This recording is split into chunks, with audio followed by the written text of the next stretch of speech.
नमस्कार. सत्य, वेग आणि विश्वास जपणाऱ्या NDM महाराष्ट्र न्यूजमध्ये आपले मनपूर्वक स्वागत. मी धैर्यशील ढगे. पाहुयात बातमी. माजलगाव तालुक्यातील पात्रुड येथे जय वीर हनुमान जय किसन बाबा वारकरी पायदिंडी सोहळ्याचे भुताडा परिवाराच्या वतीने मोठ्या उत्साहात आणि भक्तिभावाने भव्य स्वागत करण्यात आले.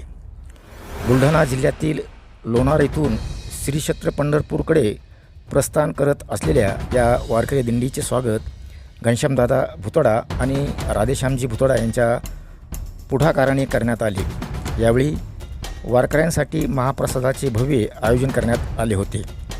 या महाप्रसादाचा लाभ दिंडीतील वारकरी बांधवासह शिंदेवाडी, गुजरवाडी, लामेवाडी, लवळ, लोणगाव, माजलगाव आणि परिसरातील असंख्य भाविकांनी घेतला.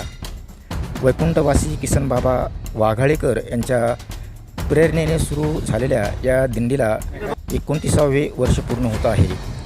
विठ्ठल नामाच्या अखंड गजरात, टाळ मृदंगांच्या निनादात आणि भक्तिमय वातावरणात ही दिंडी श्री क्षेत्र पंढरपूरकडे मार्गक्रम करत आहे. या स्वागत सोहळ्याला भुताडा परिवारासह पत्रकार तुकाराम बापू येवले, कोके पाटील जिजा, पत्रकार कमलेश जाबरस, शिवसेना नेते राम जगताप, डॉक्टर प्रकाश शिंदे, जिजाभाऊ वाघमारे, कल्याण बापू चव्हाण, विठ्ठल महाराज शिंदे, दिलीप घुगडे तसेच ग्रामस्थ आणि भाविक मोठ्या संख्येने उपस्थित होते. पाहुयात NDM महाराष्ट्र न्यूजचा हा खास ग्राउंड रिपोर्ट.